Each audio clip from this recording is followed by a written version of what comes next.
Bismillahir-Rahmanir-Rahim. Alhamdulillahi Rabbil Alameen. Wassalatu wassalamu ala ashrafil anbiya'i wal mursaleen. Muhammadur Rasulullahi sallallahu alayhi wa ala alihi wa sahbihi wasallam. Tasliman kathiran kathiran.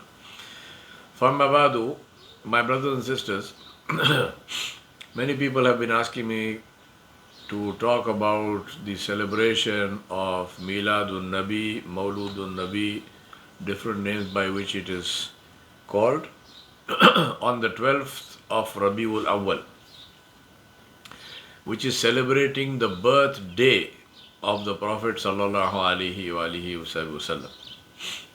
So let me try to explain to you and try to clarify to you the issues that are involved. The first issue is,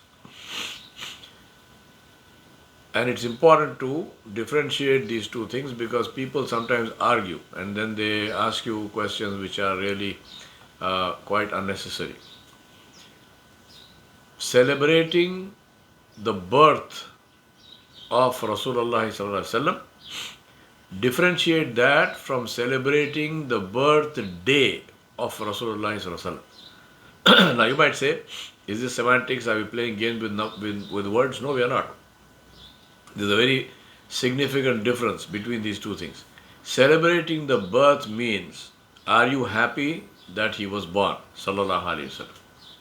As a Muslim, absolutely 100%, there is no birth, in my view, there is no birth of anybody in the entire universe which is more worthy of celebration, which is more blessed than the birth of Muhammadur Rasulullah sallallahu alaihi wasallam. So, will I celebrate the birth of Rasulullah sallallahu alaihi wasallam? Absolutely. Absolutely.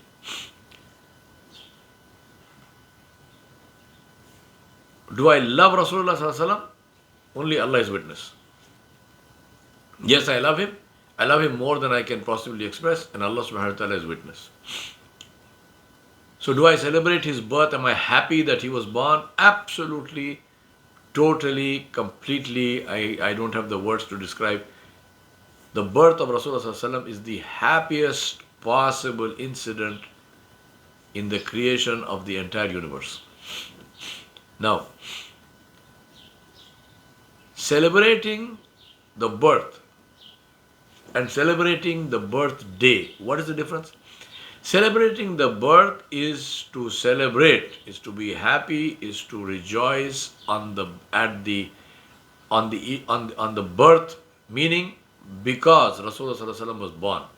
Rejoice because of the birth of Rasulullah sallallahu alaihi wasallam. Celebrating the birthday means celebrating it on a particular day.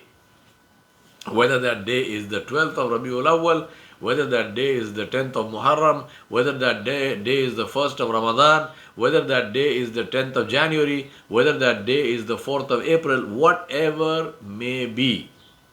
Celebrating the birthday means specifying a particular day and saying that Rasulullah sallallahu alaihi wasallam was born on this day, therefore we are celebrating his birth on this day.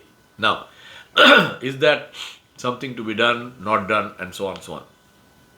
Let's look at both the logical, historical aspect of it as well as the aspect of it in the deen. Of course, obviously, the aspect in the deen is more important, but we have to understand the logical and historical aspect as well.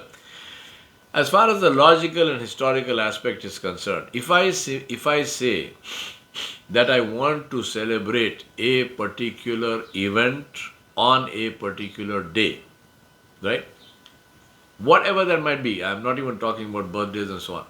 If I say I want to celebrate the establishment of Google on the 1st of January, what is the first question you need to ask? The first question you need to ask is, was Google actually established on the 1st of January? Is this a fact? Right? Simple. If you say that you want to celebrate my birthday, you want to celebrate it, I'm not asking you to do that, please.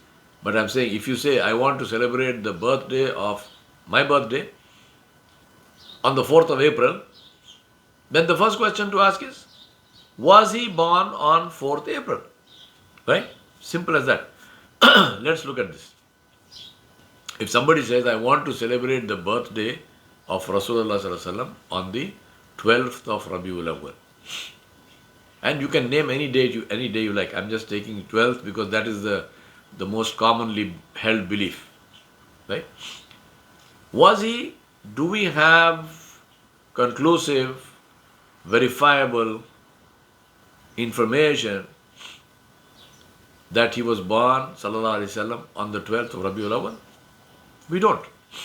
It's as simple as that. We do not. There are multiple reports. There are people who have said he was born on the 2nd of Rabiul Awwal. There are people who said he was born on the 8th of Rabiul Awwal. There are people who said he was born on the 12th of Rabiul Awwal. There's people who said he was born on the 10th of Rabiul Awwal. I can give you all the names and so on and so forth. I don't want to elongate this whole lecture. It doesn't matter. All those things are verifiable. You can go check them yourself. There are people who said he was born in Ramadan. There are people who said he was born in Safar. Right? What people are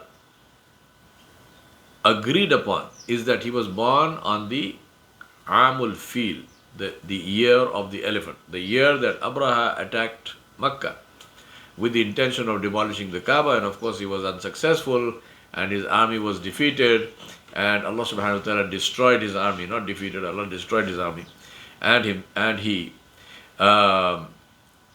that was the year that Rasulullah sallallahu alaihi wasallam was born, and this is agreed upon by all the historians. There is no difference of opinion on that.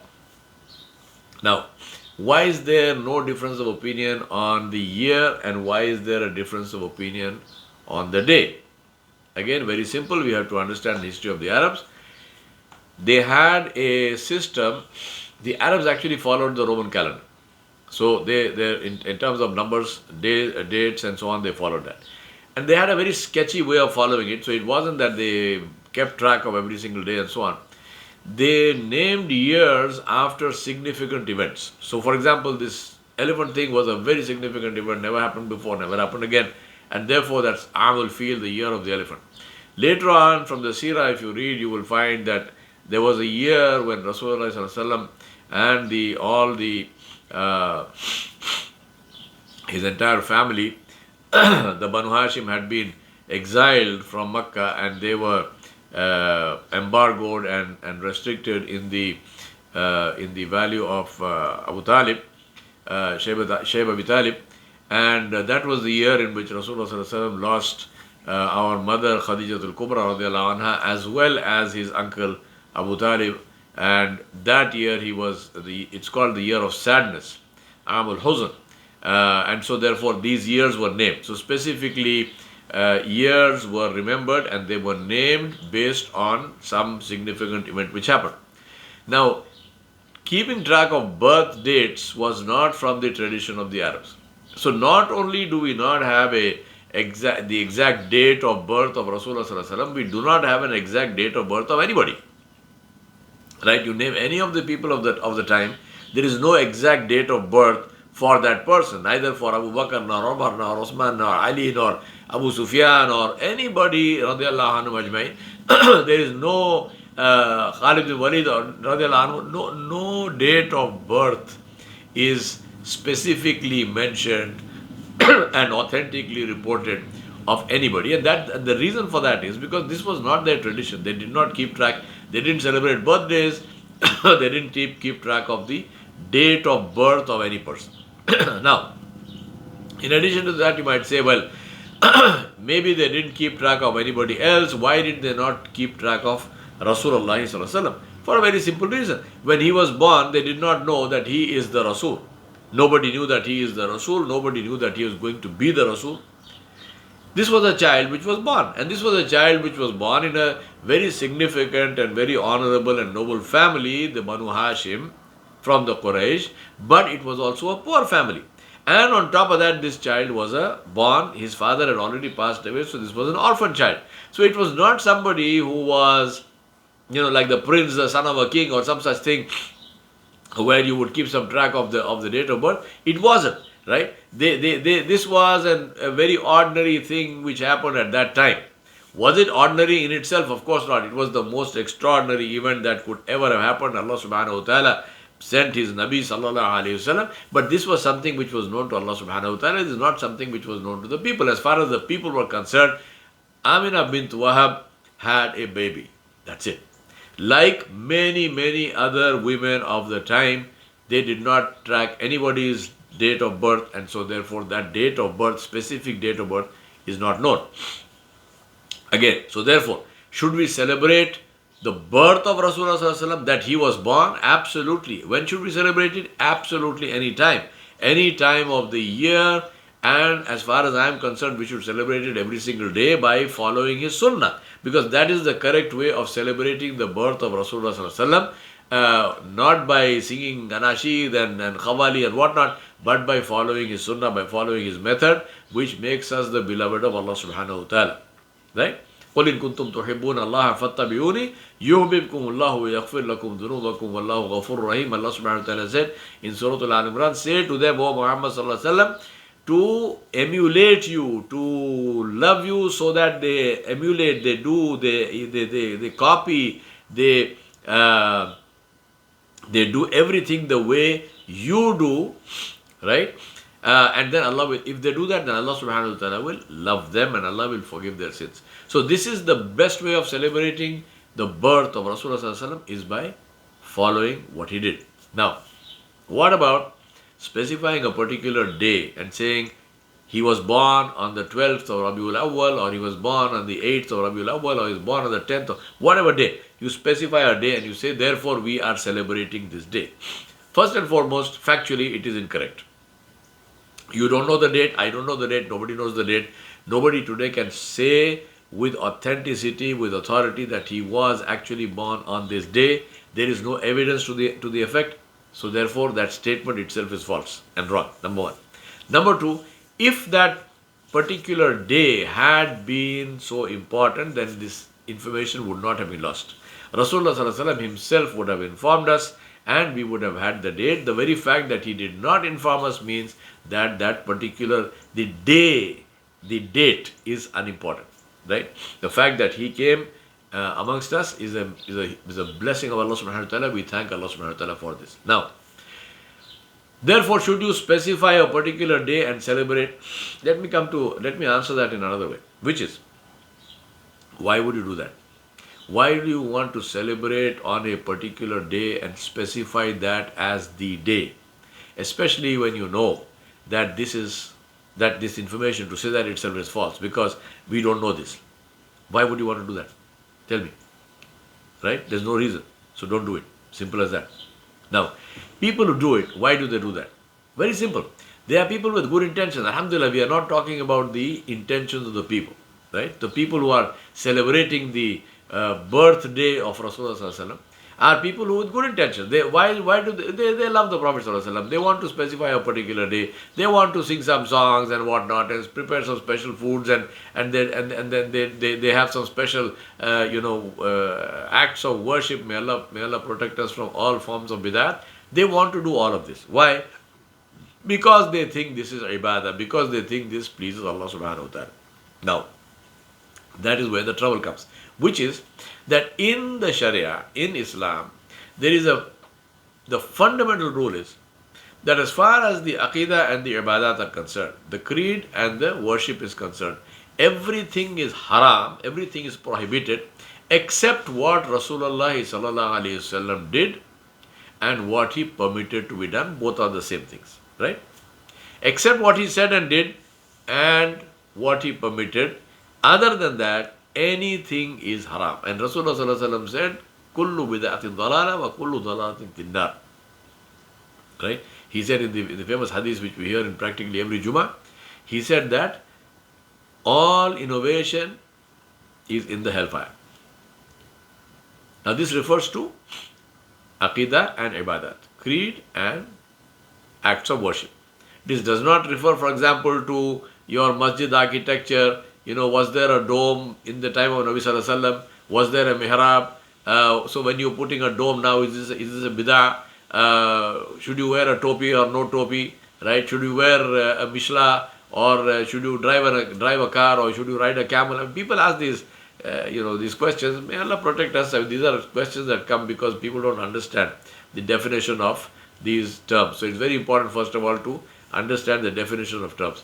Bid'ah is something which is introduced into the religion with specific reference to the creed and the ways of worship. So Aqidah and Ibadat. It does not refer to culture, it does not refer to food you eat and so on and so forth. It refers to acts of worship and creed, belief. Now, what is an act of worship? An act of worship is defined as any action which is done with the intention of pleasing Allah subhanahu wa ta'ala and expecting a reward from Allah subhanahu wa ta'ala. Right?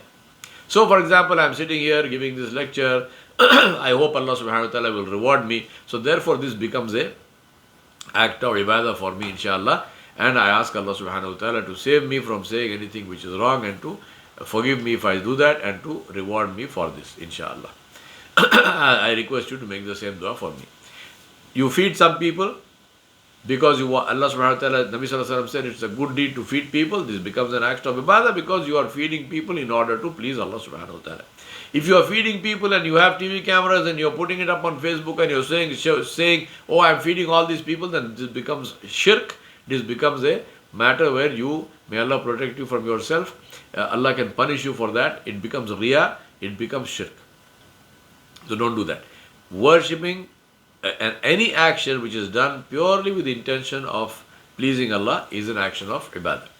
Right? So whether it is feeding people, teaching, learning, whatnot, anything. Your work, for example, halal rizq, earning halal rizq, earning halal provision is an act of ibadah if you are doing it consciously for the sake of pleasing Allah subhanahu wa ta'ala. You don't fall into interest-based transactions, you don't buy and sell haram, you ensure that you do only halal. This becomes a source of benefit for you. Now, why do people hold these celebrations? Because they want reward from Allah subhanahu wa ta'ala. Are they doing that to say, well, you know what, let's have some entertainment today, let's have a party, and this party is the birthday of Rasulullah? No. They are doing this thinking that this is an act of worship, that they are asking Allah subhanahu wa ta'ala to reward them. Right? Now, what is the criteria? Is it permissible or not permissible? How do we decide? It's not I'm not making any fatwas. It's not a question of saying, did so and so allow so and so? No. We go directly to the source. And what is the source? The source is Rasulullah sallallahu alaihi wasallam himself. So celebrating the birthday, again, as I mentioned, please differentiate. We are not talking about feeling happy and celebrating and being joyous about his birth. We are talking about celebrating the birthday on a specific date, whatever the date is, immaterial, whether it's 12th, 9th, 10th, 15th, whatnot, doesn't matter. Specifying a particular date and saying we are celebrating the birthday of Rasulullah sallallahu alaihi wasallam, and he was born on this day. As I said, first of all, that has to be authenticated. There is no such authentic report. Therefore, stating any particular day and specifying it itself is false.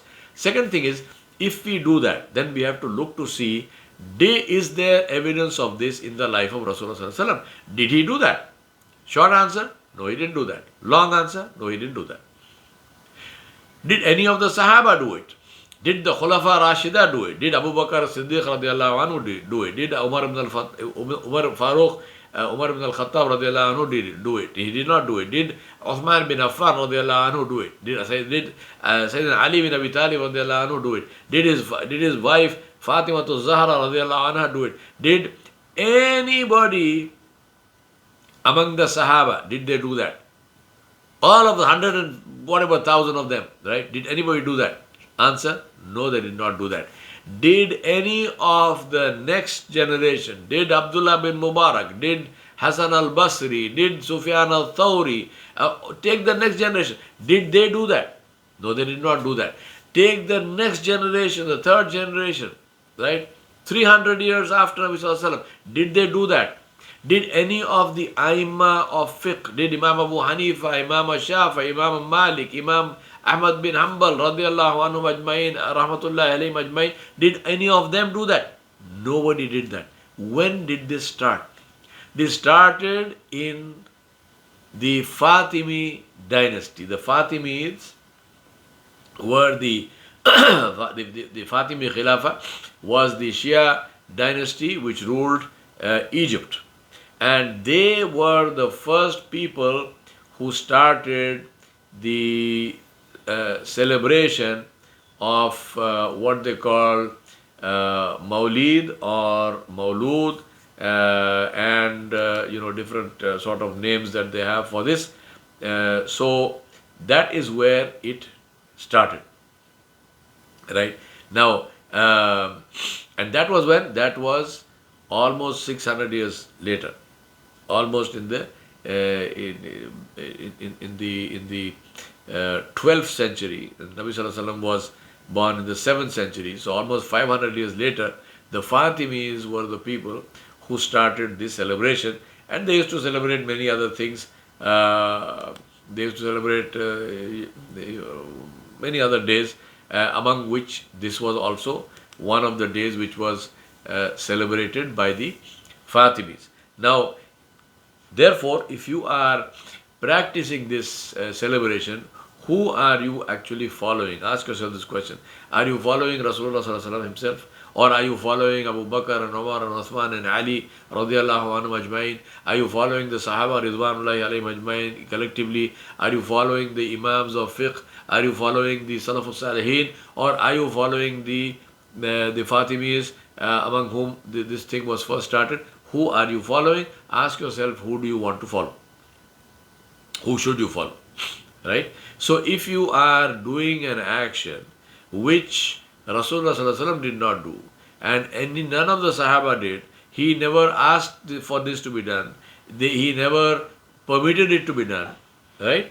And if you are doing this action and you think that this is an action of ibadah, that you think Allah is pleased with this, then seriously we have to ask, do you really know your deen at all? Right? So this would be completely prohibited. This is something that we must never do. Be very, very clear about this. I'm not even going into all the khurafat and all kinds of exaggerations that happen in the name of Maulid and Maulud and Meelad, because I don't want to mention all of them. I know them. I don't want to mention here because we don't want to propagate falsehood. There's lots of stuff which happens, all of which is false, all of which is wrong. Right? So please leave this.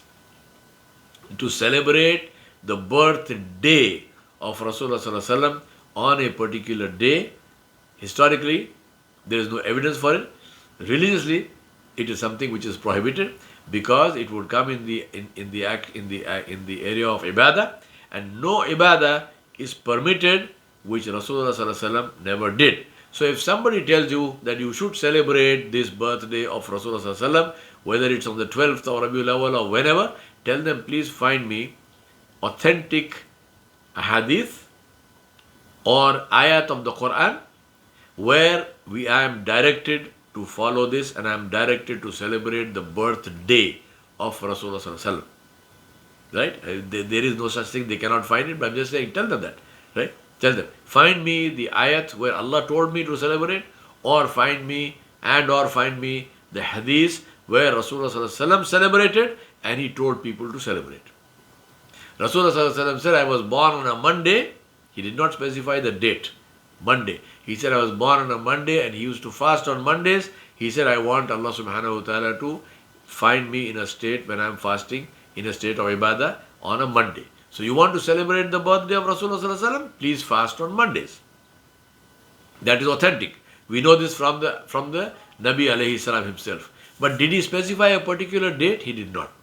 So please stay away from anything which was not done by Rasulullah Sallallahu Alaihi Wasallam and was not done by the Sahaba ridwanullahi alayhim ajmain.